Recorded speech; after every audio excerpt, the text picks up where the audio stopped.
Ladies and gentlemen, fellas, welcome back to the channel. Today we're going over the do not draft, put up the caution tape, red flags, red X's. You're not touching these running backs for, and a variety of reasons specific to their situations that we're going to get into a good 5 or 6 running backs in this video today. And once again, just like the must draft running backs, which if you haven't checked that one out yet, check out that one and the playlist of Fantasy Football 2020 videos. It'll be at the end of this video. You can check it out. You can watch all of them. You can get educated. You can beat your friends. You can take their money. You can take the bragging rights, whatever you gotta do. But just like the must draft running backs, this is based on ADP, your average draft position. It's based on value. So for a very easy comparison, although I don't believe this, if you were to tell me that Lamar Jackson or Patrick Mahomes was a must avoid, a do not draft this season at the quarterback position because they're not the same value, I would at least agree with you that they're not the same value as they were before they broke out. Patrick Mahomes was going undrafted the year that he broke out 2 years ago. Lamar Jackson was going undrafted in fantasy drafts or very late pick last year, the year that he broke out. You're not going to get better value than that compared to this year when they're going to be the first and second or a top 3 quarterback off the board in most fantasy formats. So these do not draft these running backs are based completely on their value. Like obviously if these guys are sliding into the 6th and 7th round and you draft them with a bunch of student odds for some reason, then yes, obviously be drafting them at that point. But we're trying not to reach for these players when other people in our leagues are definitely going to reach for them based on the average draft position, based on their thinking of what they did last year. They're thinking that their situations have not changed, even though maybe the coaching staff or new players are now in their backfield. We're going to go through those running backs in this video, and I'm so happy for you to be here. Sit down, relax, take your shoes off. Let's get into this video. A big old fancy subscribe button is about to pop up on my head right now. And if you could take a second, bottom right hand corner, hit that subscribe button. It allows this video to be seen by more people. And then it allows me to just continue to put as much work as I do into creating these videos. Hitting the like button and mainly the notification bell with that subscribe button helps me out a ton. In the description below, you will find some free giveaways. I have my top 50 rookies ranked for the 2020 fantasy football season as of right now down there, and some other free strategy guides in the daily fantasy sports space. I will also have a draft guide down there shortly, depending on when you are watching this. If you're watching this later in May or in another month, there will be a draft guide down there, so you can check that out if you're indeed interested for the fantasy football 2020 season. Now, what we've been doing is a question of the day, and I asked this exact same question right after the draft in one of my videos for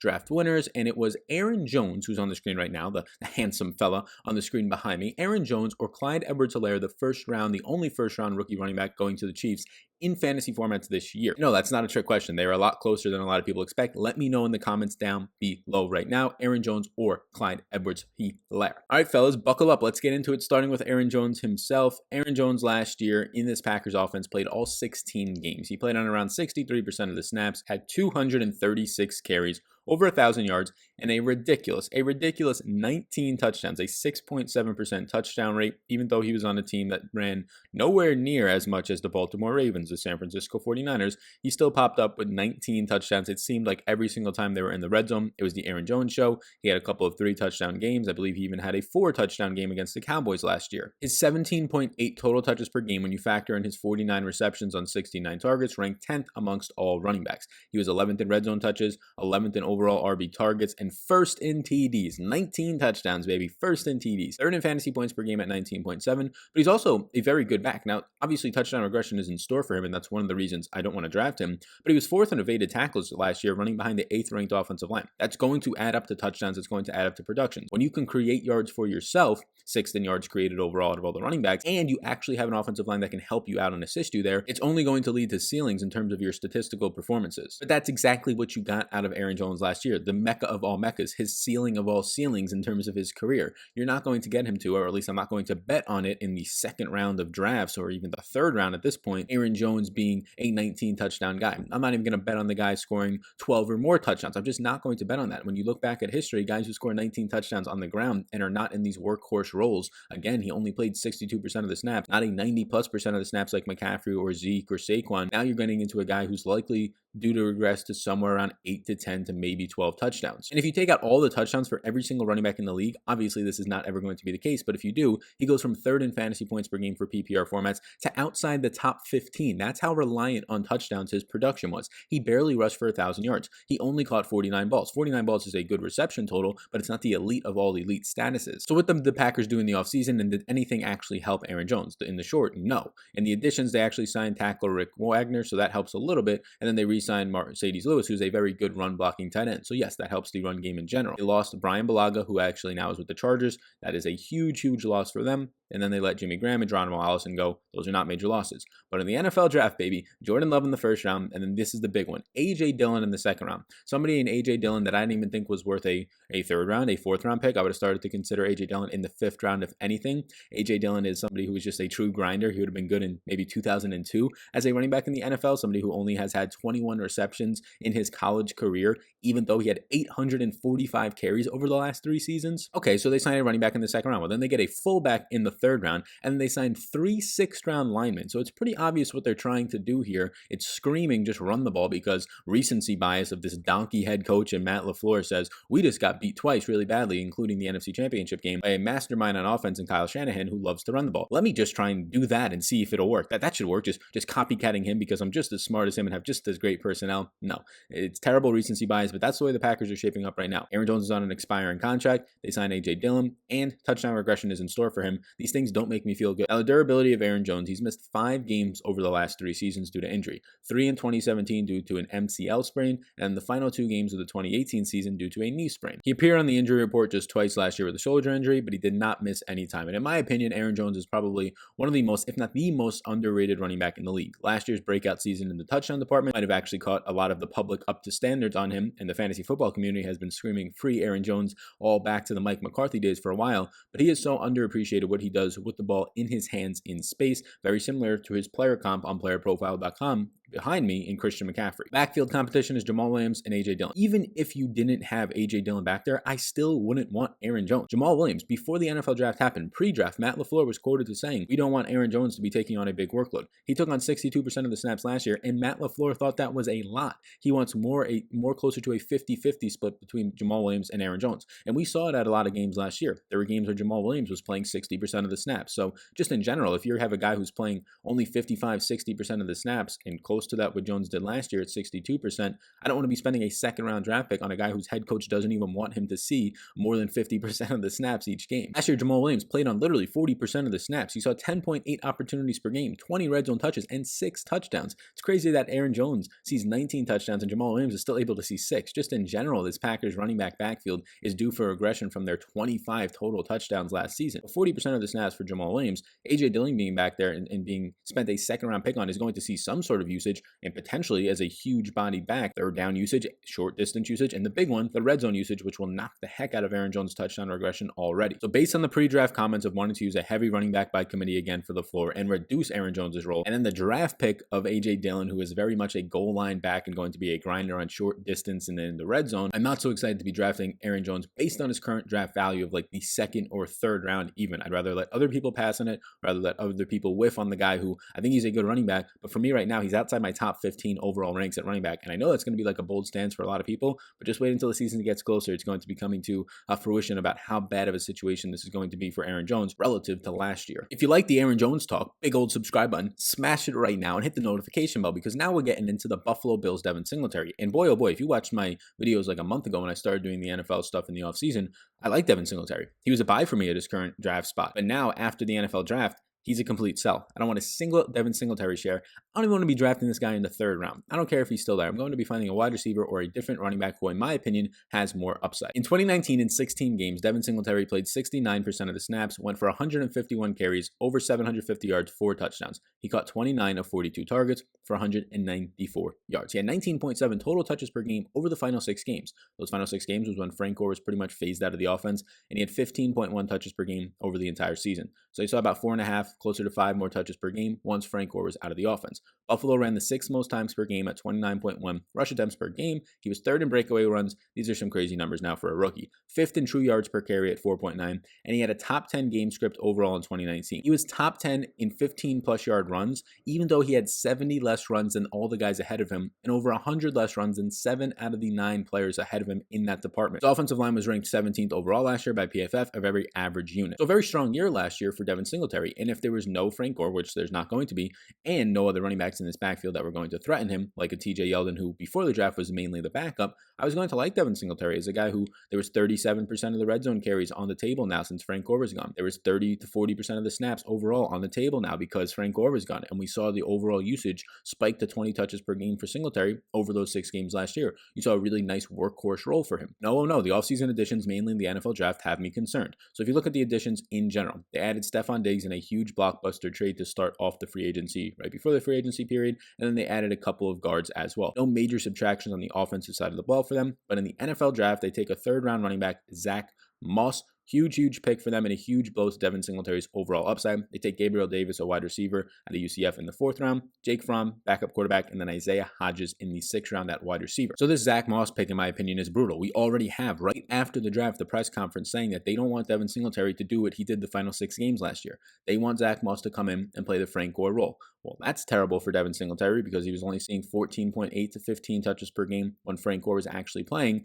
and he was seeing no red zone work. Josh Allen saw 30% of the red zone work last year as a quarterback. Frank Gore saw almost 40% of the red zone work last year. But here's the real kicker that not a lot of people are going to point out to you when they're comparing Frank Gore to Zach Moss. Frank Gore was 36 to 37 years old last year in Buffalo. Zach Moss is coming in as a rookie in his early 20s. He's going to be better. He's going to be more efficient, you would think, than the old cloud of dust in Frank Gore. Although he's taking on the exact same role as Frank Gore, he's going to be more efficient in that role and likely earn more work if that's the case. If Zach Moss comes in and starts playing 40% of the snaps overall, this is going to absolutely hammer Devin Singletary. Zach Moss last year in college saw 235 carries for over 1,400 yards and 17 touchdowns. He was a beast in the red zone. He caught 28 of 29 targets. He's caught 28 passes in 2 out of his last 3 seasons at college and a 9% target share in college. That's going to hurt Singletary, who, although saw some targets last year and was actually decent in the passing game when he got them, now he's going to have a threat in the passing game. Now he's going to have a threat around the red zone. Those are high upside touches in fantasy. You want touchdowns and you want receptions in PPR formats from your running backs, and he has a threat there now in both of those departments, and he has another threat in his quarterback in the red zone department. Durability of a guy like Devin Singletary last year, he missed 4 games as a rookie due to a hamstring strain early to middle part of the season, and then not much after that to go off of, so we can't really knock that against him as a young player. He came back and he was able to play. He actually came back ahead of schedule. But last year, Frank Gore's role in this offense was 37% of the snaps, 12 total touches per game, and almost 2 red zone touches per game. He had 2 total touchdowns. He was a cloud of dust. He was 60th in true yards per carry at 3.4. 60th out of 32 teams in the NFL. He was the 60th running back. He was so bad. He was literally like the worst backup or the worst 1A, 1B RBCC in the entire league last year. And now you get a young rookie in Zach Moss who's going to take over and just naturally he's going to have to do better than 60th in the league in true yards per carry. I am very concerned for Devin Singletary. A lot of people are trying to take him as an RB2. I've been seeing him being taken as the 2nd round pick for a lot of people, pairing up back-to-back running backs. There are so many better players that you can get in that range of where Devin Singletary is going that have a higher upside. Whenever a running back, a threat of a running back is coming in and they speak highly of him to be in a running back by committee with you, and that running back can both catch the ball and they want him to be used in the red zone role that Frank Gore was used in last year, red flags, sirens, caution tape should be going up in your head. Do not draft Devin Singletary as of right now, as of this recording. I'm hearing everywhere about how Raheem Mostert was a draft winner because they traded away Matt Breida, the guy who can stay healthy for 4 games at best in a season, to the Dolphins. And that's why he's automatically now a draft winner, as if they don't have an litany of other guys back there, as if they didn't sign a 1-year tenure on Jeff Wilson, as if they don't have a ton of money still for 1 more year to be paying Tevin Coleman, as if who knows what's happening with Jerick McKinnon these days on this running back depth chart and what else they're going to be signing in their backfield. Look, we talked about the Aaron Jones, and everybody's really been talking about it. If you look around the industry at some podcasts and really on Twitter, Aaron Jones touchdown regression. 19 total touchdowns, 6.7% touchdown rate. Yes, that's obviously due for regression. And I get that Raheem Mostert's in a much better run blocking offense overall. They ran the 2nd most times per game last year at 31.1. I understand all of that, but he had an insane touchdown rate as well. He had a 6.62% touchdown rate, very close to the 6.67% touchdown rate of Aaron Jones. He saw 10 touchdowns on 151 total touches. That is insane. If he was having a workhorse role, he would have seen somewhere around 18 to 19 touchdowns is what that comes out to. Problem is, he's never going to see a workhorse role. Last year, he saw 36.4% of the snaps in 15 games, 137 carries, 772 yards, and 10 touchdowns. got 14 of 22 targets for 180 yards. He had about 10.1 touches per game in the regular season. The second half of the season, the final 8 games of the year for him, he had 11.5 touches per game, so he actually saw the increase. But the reason everybody's so gung-ho about the guy is because in the playoffs, everybody saw what he did. He put his thing down, he was fantastic against the Green Bay Packers, and he ran all over them. And now because he ran all over them in that one recency bias event, everybody wants to be drafting Raheem Mostert in their drafts, or at least that's the expectation I get out of him, as he's going 40th overall right now in the FFPC, and there's no way in hell I'm drafting this guy in the 3rd or 4th round of my drafts. I do not want Raheem Mostert as my RB2. Does anybody remember what the San Francisco 49ers do? They were using 3 to 4 running backs, 4 running backs active last year on half of their games, and definitely were using 3 in most of those games. They were using random guys, Jeff Wilson at times, just a goal line back. They were using Matt Breida, they were using Tevin Coleman, they were using Raheem Mostert. It didn't matter. Kyle Juszczyk, the fullback, was involved. There are so many guys in this backfield still, even after Matt Breida is gone. I do not have any interest in drafting a guy in the 4th round who might only go out there and play 40% of the snaps. That sounds absolutely awful. He was insanely efficient last year, not only in the touchdown department, but just all over the field. He was the number 1 running back in true yards per carry, 5.3 yards per carry. He was the number 1 running back in breakaway runs. Those are runs of 15 or more yards. He was number 4 in yards per touch, so he was actually creating some yards by himself as well. He had a top 5 run blocking unit last year, according to PFF. Joe Staley is gone, but they did trade during the draft for Trent Williams, so it shouldn't be too much of a drop-off. So a ton of great numbers last year for him. I mean, he was like the best running back in the league based on a per-touch basis almost out of Raheem Mostert. But why don't I want him? For that exact reason. He hit his ceiling last year. He had 10 touchdowns in 151 touches, and now people just don't think. Tevin Coleman was hurt for a lot of the games last year. As long as all the running backs in this backfield stay healthy, and that's how you have to project it for right now, because you don't know if they're going to get hurt, when they're going to get hurt, and you don't want to hope that they get hurt. If that's the case, there's not going to be enough carries to go around for this guy, in my opinion, for him to actually be a 4th round running back pick, your RB2, and be worthy of that spot. The fact that he was so efficient last year, similar to Devin Singletary, similar to Aaron Jones, is why I want to fade these guys. Those might be the most efficient years of their season based on historical data. Him being back-to-back years the number 1 player in yards per carry, true yards per carry, in top 5 in all the other efficiency metrics, including touchdown rate, it's just not sustainable for your entire career. So why bet on it for back-to-back years when everybody else is overdrafting the guy? You could have got Raheem Mostert on the free agent spot last year. Obviously, that's good value. Now, at the 4th overall pick on your teams, it's not good value anymore. Fine, if he falls to the 6th round, I'll consider it, but he's never going to fall there as of this point because of what he did in the NFC Championship game. Everybody thinks that that's just what he's going to do every single game at this point, and they fail to realize that that's not the case. So he was in like the best possible situation last year, and that's fine. He's going back to the same head coach, the same offense to an extent, but I'm not banking on back-to-back years for this guy to be one of the best running backs in the entire league on a per-touch basis last year, especially when his sample gets bigger. I don't think he's coming in and playing 60% of the snaps at this point. I think at best you can expect Raheem Mostert towards the end of the year to be like a 50 to 55% snap guy, with a more realistic outcome being right around 45 to 50% of the snaps, because there's going to be 3 to 4 running backs used in this offense. It's only a matter of time. When you want to talk about durability for Raheem Mostert, in 2016 he had a hamstring injury. 2017 he had a shoulder injury. He missed 8 games in 2018 with a fractured arm. He had a knee sprain last year that kept him on the injury report for 5 weeks. So there is some injury history there that's a concern. It seems like this is the case for all San Francisco backs, with Tevin Coleman and the former Matt Breida being back there, and even Jeff Wilson to an extent. The backfield competition is Coleman, is Wilson, is maybe McKinnon. Who knows what's up with him? But Coleman last year played 41.6% of the snaps. More snaps. He's worth more money than Raheem Mostert, the undrafted free agent last year. He had over 500 yards and 7 touchdowns, caught 21 of 30 targets for 180 yards. Coleman is on the final year of his 2-year, $8.5 million contract, and he's due about $4.55 million in base salary this year. That is a lot more money than Raheem Mostert is due, so just incentive-based, and he's been at least somewhat productive. He was productive last year to an extent. He's not going anywhere in this backfield. Coleman is likely, with no Matt Breida being there, going to see at least 40% of the snaps. They signed Jeff Wilson to the 1-year tenure, so he's probably going to see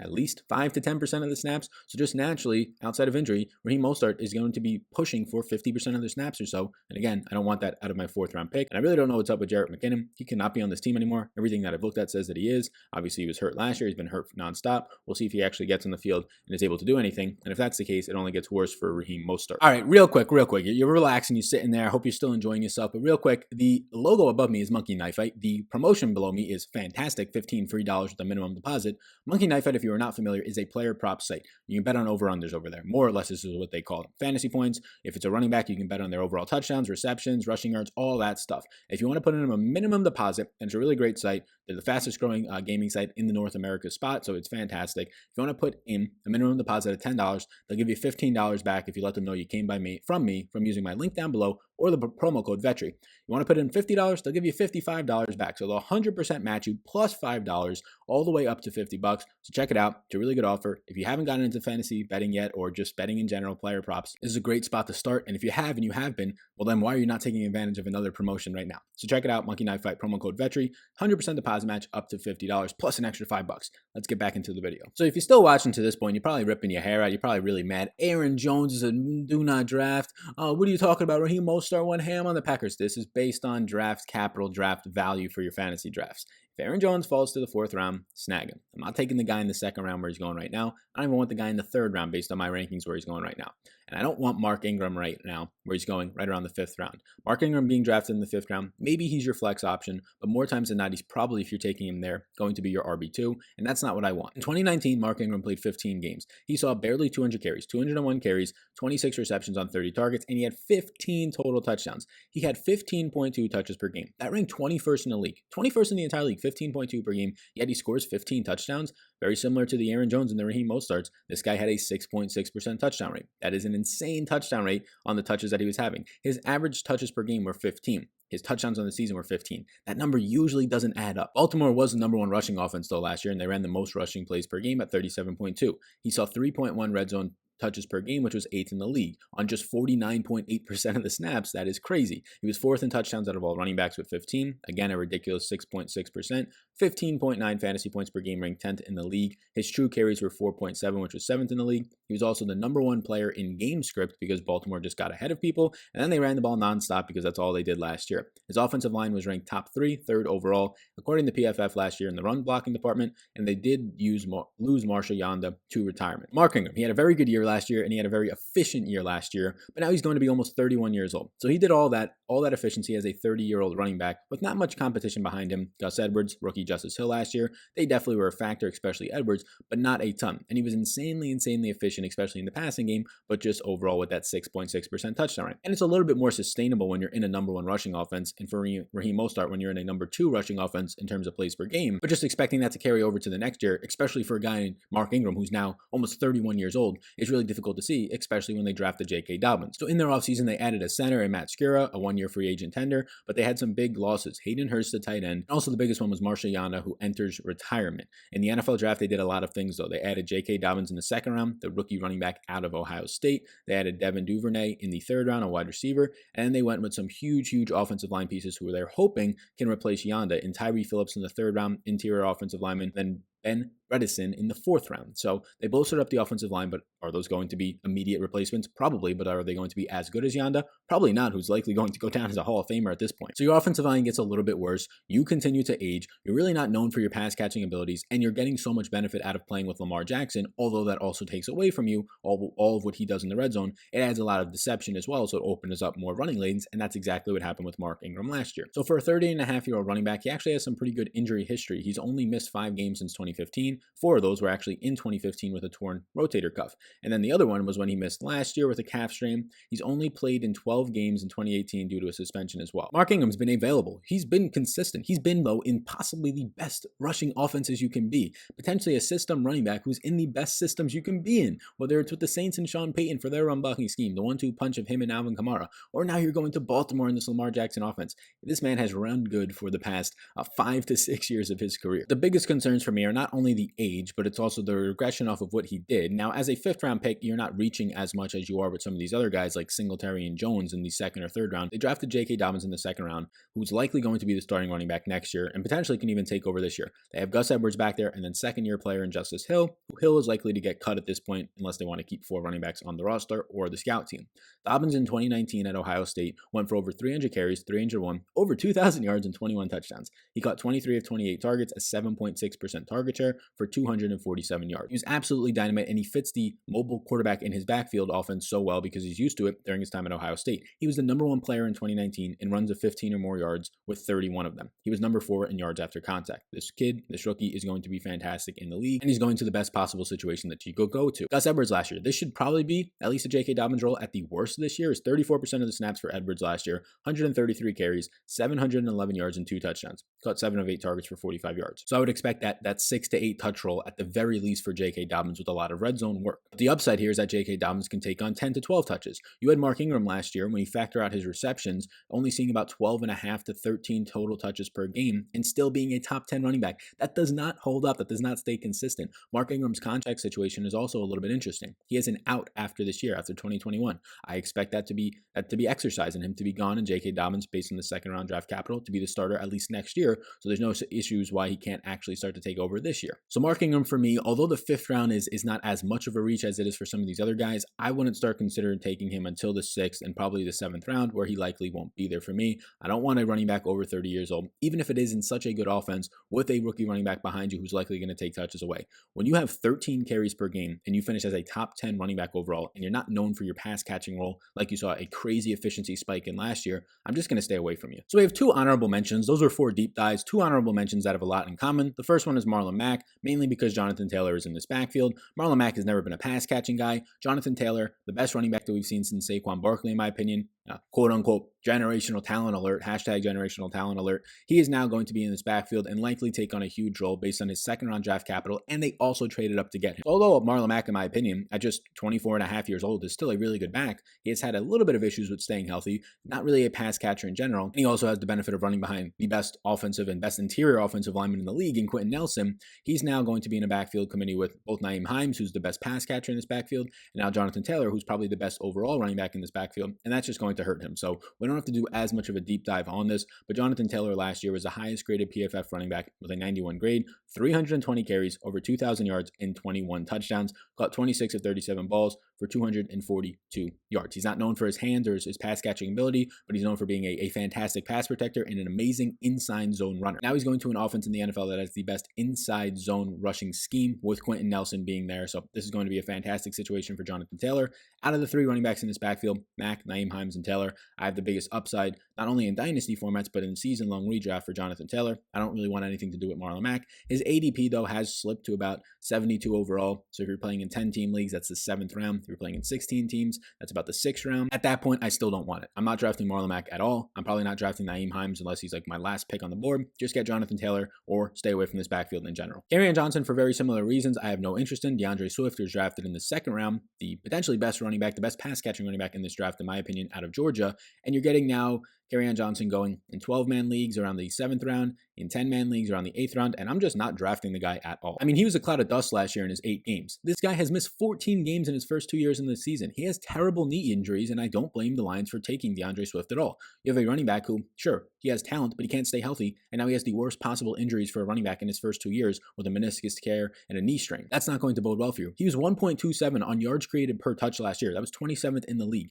He had a 3.5 true yards per carry. That was 57th in the league. Kerryon Johnson, on his true yards per carry last year, behind a good offensive line, this was a very good, a top 10 offensive line, was very similar to Frank Gore's production in his 8 games. That is not good. That is not saying that Kerryon Johnson is not a talented player. He is, but he has injuries that are concerning, and now they drafted DeAndre Swift in the 2nd round. I have no interest in drafting Kerryon Johnson anywhere in my drafts. Unless he's fallen somehow to like the 11th or 12th round, I have no interest in drafting this guy. His durability is a huge issue. The running back in his backfield now, DeAndre Swift, and then Bo Scarborough, and then also Jason Huntley. Jason Huntley is a rookie running back as well who was taken in the 5th round. Jason Huntley had 40 receptions on 51 targets last year, saw 11% target share at New Mexico State, had over 1,000 yards and over 10 touchdowns on the ground. That's a sneaky player as well, so they draft 2 running backs. That should tell you all you need to know about the Lions' confidence in Kerryon Johnson's health and long-term availability for them. So much so that they spent 2 top 5 picks on running backs. And DeAndre Swift, the guy they spent their 2nd round pick on, went for over 1,200 yards and 8 touchdowns last year, and he caught 24 balls at 7.2% target share. First top 25 teams, he averaged 5 yards per carry, 82 carries, 408 yards, and a touchdown. So you have Swift back there, an elite talent in the pass catching game. I would be fine taking him in drafts. I think he's going a little overdrafted right now. And then you have Jason Huntley, who is probably going to go undrafted in all fantasy drafts. And if you're in a dynasty format or even a really deep team, a 20-team league, you're definitely going to want to draft him. 5th round capital is not the greatest for a running back, but it at least shows you if they're willing to take 2 running backs with their first 4 picks overall, then you're not in a good situation if you're Kerryon Johnson. Zero interest in drafting this man. So that's it. Those are 6 running backs to avoid as of today. We're probably going to have some more as the season gets closer, but thank you for tuning into this video. Big old subscribe button is about to pop up. hit that subscribe button. I appreciate you tuning in. Check out all the stuff down below in the description, the free rookie ranks, the draft guide. If it's not down there yet, it will be very soon, so be sure to come back and check that out, or just view one of my other videos. There'll be a playlist at the end of this that pops up all my fantasy football 2020 videos. So if you watch this far and you enjoyed this one, hit the subscribe button, hit the notification bell, hit the like button. Hit all three of those things. Big old subscribe button is going to pop up. But then also check out the playlist at the end of this and see if there's any other informative videos, which there are, that you can get some value out of. Take advantage of the Monkey Knife Fight promo down below. I don't know how much longer they're going to be doing that. If you like sports betting, if you like player props, if you're watching this, you definitely are. And if you haven't yet, get on into it. $10 minimum deposit, they'll give you 15. If you want to put in $50, they'll give you 55 back. So go ahead, 100% deposit match up to $50. Promo code's on the screen in Vetri, or you can click the link down below. Thank you so much for tuning into this video. I will see you all in the next one. And let me know down below in the comment section, would you rather have Aaron Jones or Clyde Edwards-Helaire? You all rock. Stay safe out there. Peace out, gang.